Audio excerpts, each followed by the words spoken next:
warahmatullahi wabarakatuh.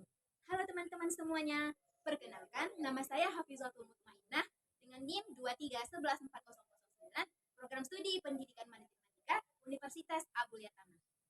Pada video ini kita akan membahas satu software atau satu aplikasi yang bisa menyelesaikan masalah matematika, yaitu Simbolab. Nah, video ini dibuat untuk memenuhi tugas mata kuliah teknologi dalam pembelajaran matematika yang diampu oleh dosen Bapak Riki Muslian di SPDI MPD. Sebelumnya, kita harus mengetahui dulu apa-apa saja fitur-fitur yang ada di aplikasi Simbolab ini, mulai dari pengenalan, manfaatnya, fungsi, kelebihan, dan kekurangan, dan lain sebagainya. Nah, kita bahas dulu apa-apa saja fitur-fitur yang ada di aplikasi Simbolab ini. Pertama, kita beri dulu pemanfaatan aplikasi Simbolab dalam memudahkan siswa memahami konsep matematika. Pertama itu ada perkenalan Simbolab. Simbolab ini adalah aplikasi dan platform berbasis web yang berfungsi sebagai mathematical problem solver yang mampu menyelesaikan berbagai persoalan matematika dengan menampilkan langkah-langkah penyelesaian secara sistematis. Kemudian manfaat Simbolab ini itu membantu siswa memahami proses penyelesaian soal, bukan hanya hasil akhir. Kemudian meningkatkan kemandirian belajar siswa, mendukung pembelajaran matematika berbasis teknologi digital, dan mengurangi kesulitan siswa dalam memahami konsep abstrak matematika. Nah, kemudian fungsinya. Fungsi Simbolab itu adalah menyelesaikan soal matematika secara otomatis, menyajikan langkah-langkah penyelesaian secara detail, kemudian sebagai alat bantu belajar dan latihan mandiri, dan mendukung guru dalam menjelaskan materi matematika. Kemudian kelebihan Simbolab. Nah, jadi kelebihannya adalah menyediakan solusi langkah demi langkah, mendukung berbagai topik matematika dari dasar hingga lanjut, dan antarmukanya sederhana dan mudah digunakan, kemudian dapat diakses melalui smartphone dan komputer, kemudian membantu siswa belajar secara interaktif. Nah, di samping kelebihan mempunyai kekurangan juga. Kekurangan Simbolab ini adalah beberapa fitur lanjutan hanya tersedia pada versi berbayar. Kemudian berpotensi membuat siswa terlalu bergantung jika tidak diawasi. Tidak semua metode penyelesaian itu alternatif ditampilkan. Kemudian membutuhkan koneksi internet. Jadi kalau tidak terhubung internet maka tidak jalan. Kemudian fitur-fiturnya, nah pada fitur Simbolab ini itu ada bisa menyelesaikan aljabar, kalkulus, grafik fungsi, matrik, sistem persamaan linier, trigonometri, dan statistika dasar. Penjelasannya langkah demi langkah, itu step by step solution. Nah, dan banyak lagi fitur lainnya nanti. Dan perannya, jadi peran dalam pembelajaran itu, pertama Simbolab itu berperan sebagai media pembelajaran pendukung, bukan pengganti guru, dan dapat digunakan dalam pembelajaran mandiri, diskusi kelompok maupun tugas rumah. Kemudian mendukung pembelajaran yang lebih aktif, efektif, dan bermakna, serta cocok digunakan pada jenjang SMP hingga perguruan tinggi. Nah, kemudian materi yang kita bahas pada video ini ada 3 materi, yaitu praaljabar urutan operasi, dan praaljabar faktor dan bilangan prima KPK dan FPB, kemudian kalkulus yaitu integral tentu dan tak tentu. Buka aplikasi Simbolabnya itu dengan Google Chrome. Kita buka, kemudian kita klik di sini Simbolab. Nah, di sini mat solver, kalkulator, matematika, nanti kita klik di sini.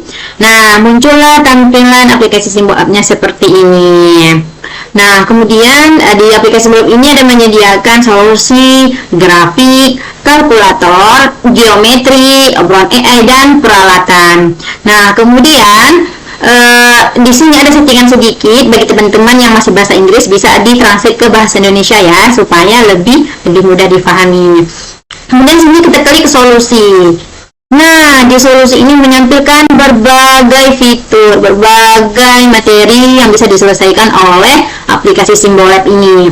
Kemudian dari aljabar bisa menyelesaikan berbagai materi ini, aljabar, kalkulus, fungsi, aljabar linier, trigonometri, statistik, fisika, kimia, keuangan, ekonomi, dan konversi. Nah, pada video ini kita akan membahas 3 materi, yaitu praaljabar urutan operasi dan praaljabar faktorisasi, faktor dan bilangan prima, kemudian kalkulus yaitu tentang integral. Nah, untuk yang pertama kita bahas dulu praaljabar. Kita klik di sini praaljabar. Nah, di praaljabar ini kita klik urutan operasi. Nah, sebelumnya urutan operasi ini itu gambaran soalnya, misalnya ada satu soal, yang dalam satu soal itu ada urutan operasi berbagai. Misalnya penjumlahan, pengurangan, dan pembagiannya. Di sini contohnya seperti 3 tambah 4 dikurang 5 dikali 6. Nah, di sini memegang urutan operasi manakah yang duluan dikerjakan. Nah, misalnya kalau di sini kita pakai contoh urutan operasi, nah ada soal misalnya 6 ditambah 8, maaf salah, 6 ditambah 8 nah kita klik pergi. Nah, ini hasilnya adalah 18. Dari mana? Bagaimana langkahnya? Nah, ini langkahnya, kita klik selangkah demi selangkah. Nah, sehingga ketik yang merah, petunjuk selanjutnya sampai 5/5 biar kita tahu bagaimana langkahnya. Nah, di sini kita bahas, di sini ada satu soal yang memiliki operasi penjumlahan, perkalian, dan pengurangan. Nah, di sini pertama dulu kita kerjakan perkalian, di mana 8 kali 2 itu adalah 16. Kemudian sama dengan 16 tambah 16 dikurang 4. Nah, di sini kemudian jumlahkan 6 tambah 16 sama dengan 22 dikurang 4 sama dengan 18. Inilah hasilnya.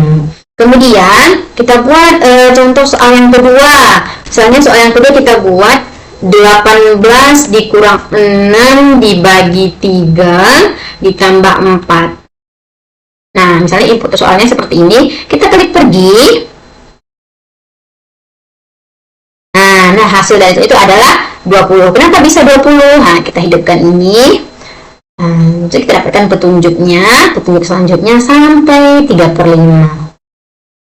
Nah, hasilnya 20. Di sini ada soal yang memiliki urutan operasi pengurangan, pembagian, dan penjumlahan. Yang pertama dulu kita kerjakan adalah pembagian, di mana 6 bagi 3 adalah sama dengan 2. Nah, kemudian hasilnya 18 dikurang 2 ditambah 4. 18 dikurang 2 sama dengan 16 tambah 4 sama dengan 20. Ini ya hasilnya. Untuk sebelumnya lupa kita jelaskan. Nah, di sini itu ditampilkan berbagai basic atau simbol-simbol yang ketika nantinya memudahkan kita untuk mengetik soal. Nah, kita klik bantalan penuh.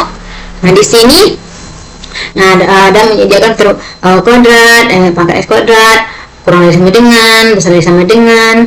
Nah, di sini banyak, artinya di sini ketika kita nanti menggunakan soal, misalnya berbentuk integral, sigma, di sini tinggal kita klik di sini, tinggal kita klik langsung muncul.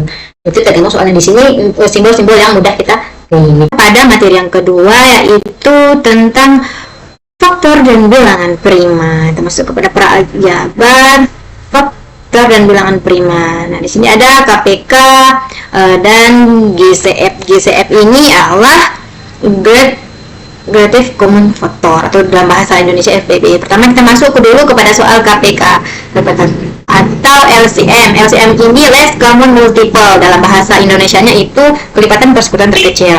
Nah, misalnya kita contohkan di sini kelipatan persekutuan dari 6 dan 12. Misalnya kita klik pergi.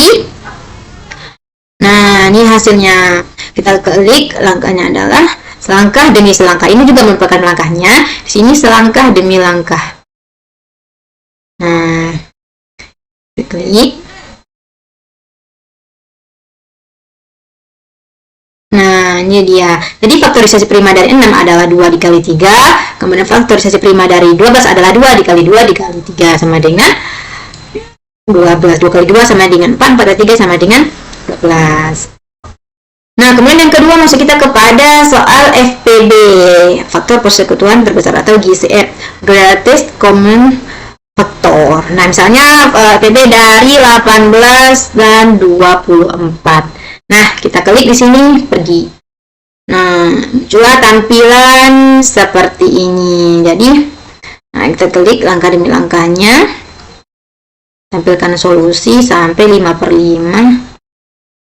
Nah, jadi faktorisasi prima dari 18 yaitu 2 dikali 3 dikali 3. Itu 2 kali 3 sama dengan 6, 6 kali 3 sama dengan 18. Kemudian faktorisasi prima dari 24 adalah 2 kali 2 dikali 2 dikali 3 sama dengan 2 kali 2 sama dengan 4, 4 kali 2 sama dengan 8, 8 kali 3 sama dengan 2, 24. Ini faktor utama yang menjadi 18 dan 24 itu adalah 2 kali 3, yaitu ini adalah faktorisasi prima dari 18 dan 24. Masuk kita kepada materi yang ketiga yaitu tentang kalkulus. Kalkulus integral. Kita klik kalkulus, kemudian muncul seperti ini. Nah, dalam kalkulus ini juga banyak berbagai materi. Nah, kita klik di sini integral yang kita bahas pada video ini. Nah, di mana integral ini juga nantinya ada integral tentu dan ada integral tak tentu. Nah, di sini ada integral. Dulu. Nah, ini ada integral tak tentu dan integral tentu. Jika kita klik integral tak tentu, maka muncullah tombol seperti ini. Nah, kemudian kita masukkan soal integral tak tentunya. Integral tak tentunya, soalnya misalnya kita buat integral 3x dx. 3x kuadrat dx. 3x. Nah, di sini ada udah 3x.